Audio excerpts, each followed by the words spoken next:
शुक्रिया vice chairman साहब। कोई भाषण की शक्ल में नहीं है, एक शोक संतप्त गणतंत्र के एक अदना नागरिक समझिए या एक जनप्रतिनिधि समझिए, उसकी ओर से कुछ बातें कही जा रही हैं। और सबसे पहले माफीनामा उन तमाम लोगों को जिनकी मौत को भी हम एक्नॉलेज नहीं कर रहे हैं, जो हम जान ही रहे हैं कि वो मारे गए। तो ये माफीनामा सर सिर्फ मेरा नहीं है। मैं इसलिए ये बात कह रहा हूं कि मई के महीने में मैंने 6 आर्टिकल लिखे। संसद चल नहीं रही थी, कहां अपनी शिकायत ले जाते, किससे कहते। मुझे भाजपा के मित्रों ने, कई साथियों ने कॉल किया, बधाई दी। मैं उनका भी एहतराम करता हूं और कहता हूं कि ये भरोसा इस सदन का है कि हम सबको एक साझा माफीनामा उन लोगों के नाम भेजना चाहिए जिनकी लाशें गंगा में तैर रही थी। किसी ने कह दिया ये, किसी ने कह दिया वो।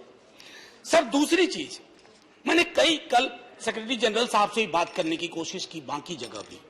किसी 2 सत्र के बीच में सर 50 लोगों की ऑबिचुअरी आज तक कभी नहीं हुई संसदीय इतिहास में। राजीव सातव की उम्र थी जाने की इस दुनिया से। रघुनाथ महापात्रा जब मिलते थे गले लगाते थे, बोलते थे जय जगन्नाथ। अचानक में वो नहीं है। ये पीड़ा व्यक्तिगत है, आंकड़ा मैं नहीं कहना चाहता हूं, मेरा आंकड़ा, तुम्हारा आंकड़ा। अपनी पीड़ा में आंकड़ा ढूंढिए। एक व्यक्ति नहीं है इस देश में, इस सदन में, सदन के बाहर, उस सदन में जो ये कहे कि उसने किसी जानने वाले को ना खोया हो। सर पीड़ा कह सकता हूं। ऑक्सीजन के लिए लोग फोन करते थे, हम अरेंज नहीं कर पाते थे। लोग समझते हैं सांसद है ऑक्सीजन पिछा देगा। 100 फोन में पूरे दिन में शाम को बैठ के देखते थे, सक्सेस रेट 2, सक्सेस रेट 3। हमको कौन सा आंकड़ा कोई बताएगा साहब? हमको नहीं किसी आंकड़े की बात नहीं करनी है।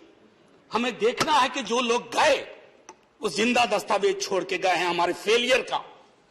मैं आपकी बात नहीं कर रहा हूं साहब। आप कहिएगा 70 साल में कुछ नहीं हुआ, मैं उसमें जाना ही नहीं चाहता। ये कलेक्टिव फेलियर है 47 से लेकर अब तक की सारी सरकारों का। क्या बना दिया हमने? मुझे पता नहीं था कि अस्पताल और ऑक्सीजन का क्या रिश्ता होता है। सर ईमानदारी से कहता हूं, मैं मेडिकल बैकग्राउंड से नहीं आता हूं। सुबह से लोगों को दिखता था ऑक्सीजन ऑक्सीजन, रेमडेसिविर। मैं तो दवाइयों के नाम तक शुरू में सर प्रोनाउंसिएशन चेक किए कि कैसे उच्चारण करूंगा। ये हालत है। और तब हम आंकड़ों की बात कर रहे हैं, तब हम ये बात कर रहे हैं थैंक यू फलाना साहब, चिलाना साहब। सर मैं यहां से निकलता हूं, बहुत बड़ा विज्ञापन लगा हुआ है, मुफ्त वैक्सीन, मुफ्त राशन, मुफ्त इलाज। सर एक मिनट, मैंने किसी नहीं, please I don't want my time. मैं किसी दल की ओर से आज नहीं बोल रहा हूं। मैं दावे के साथ कहता हूं, मैं लाखों लोगों की ओर से बोल रहा हूं जो यहां बोलना चाहते हैं। अब मेरी बात सुनिए, आज शिकायत नहीं कर रहा हूं आपसे। ये वेलफेयर स्टेट है ना। एक साबुन की टिकिया अगर कोई गरीब गांव में खरीद रहा है ना सर, तो अडानी अंबानी के बराबर का करदाता है। आप उसको कह रहे हो मुफ्त वैक्सीन, मुफ्त इलाज, मुफ्त राशन। नहीं साहब, कुछ मुफ्त नहीं है, उसका स्टेट है। इस वेलफेयर स्टेट का कमिटमेंट है।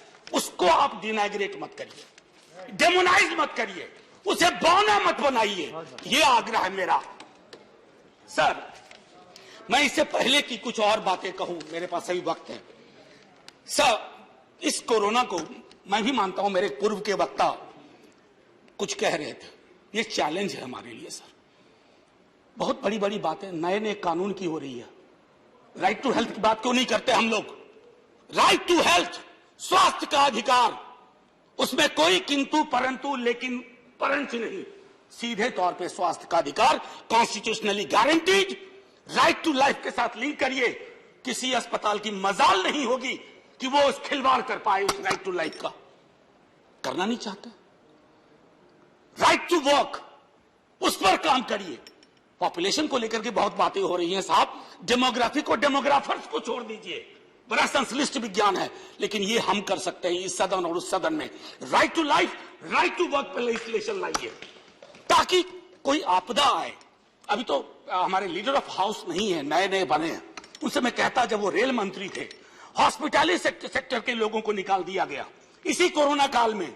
मैंने लगातार आवाज उठाई, कोई सुनने वाला नहीं है सर, कोई नहीं सुन रहा।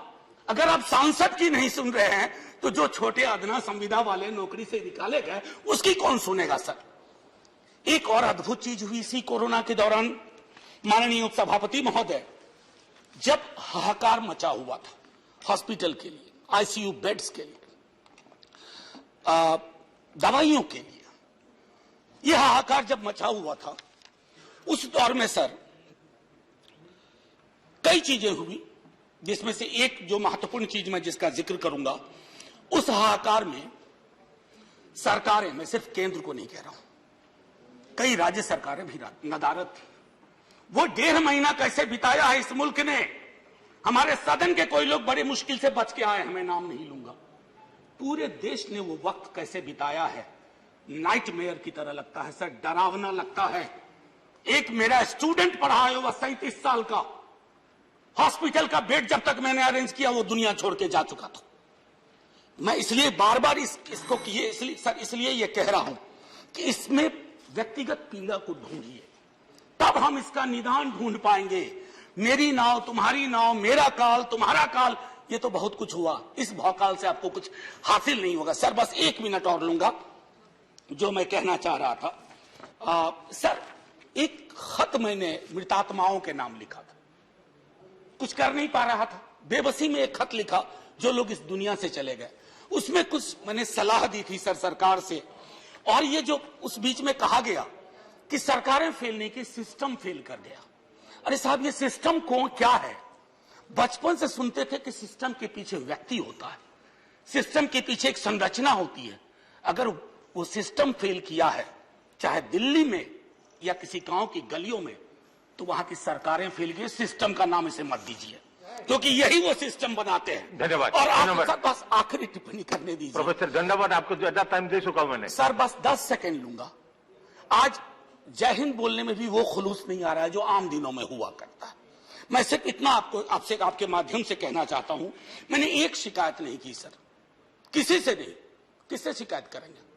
आहत हूं, जगाना चाहता हूं स्वयं को भी, आपको भी, क्योंकि अगर गंगा में तैरती लाशें, सर जिंदगी में डिग्निटी चाहिए, मौत में उससे बड़ी डिग्निटी चाहिए।